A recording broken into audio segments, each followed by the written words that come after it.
But our church for 1787 to the year 2000 had never had a woman bishop.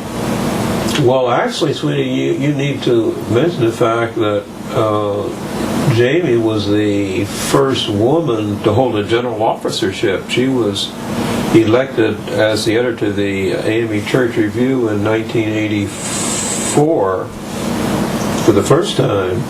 And at that time, the church was 197 years old, and she was the first woman to be elected, they have to say, to a major general officership in the whole history of the church. 197 years, that's...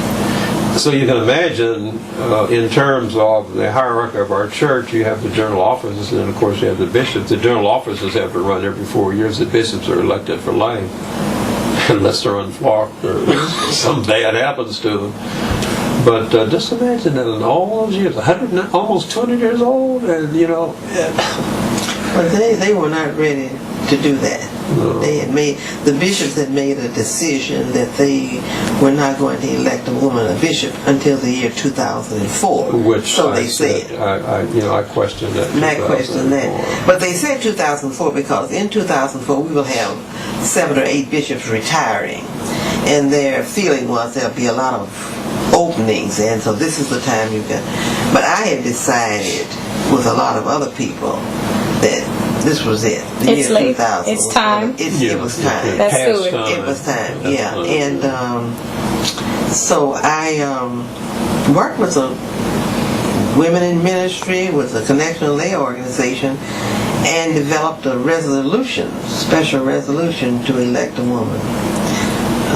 The day I went to the General Conference, one of the bishops came to me and said that I really didn't need to introduce the resolution because the bishops had decided they were not going to elect a woman.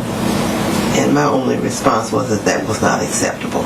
Decided one of the slots to elect a woman as the bishop. And of course, they just threw the General Conference into absolute chaos. The reason for the resolution, too, sweetie, was that prior to the issue of the woman, when there was to be a president elected from South Africa or from some other jurisdiction, resolution was... We did resolutions. Had to have a resolution. So I just decided that would be a good route to go. And it was really a hot issue at the General Conference in Cincinnati in the year 2000. Probably talked about more than anything else. The New York Times called and interviewed me, and when the resolution failed by about 49 votes, the Atlanta Constitution carried an article. I don't know where they got the quote. They said that the resolution had failed, but I had said that was not going to deter me. So we were successful in electing the women. Got together with a lot of the men, and as it turned out, it was better. It was better that the resolution did fail, because it really meant that Vashti was elected with no strings attached. Mm-hmm. In other words, she was elected without the benefit of a special... But I think, as one of our friends who spoke to us right after the... was that after the election? We were in the lunchroom? After the election. Yeah.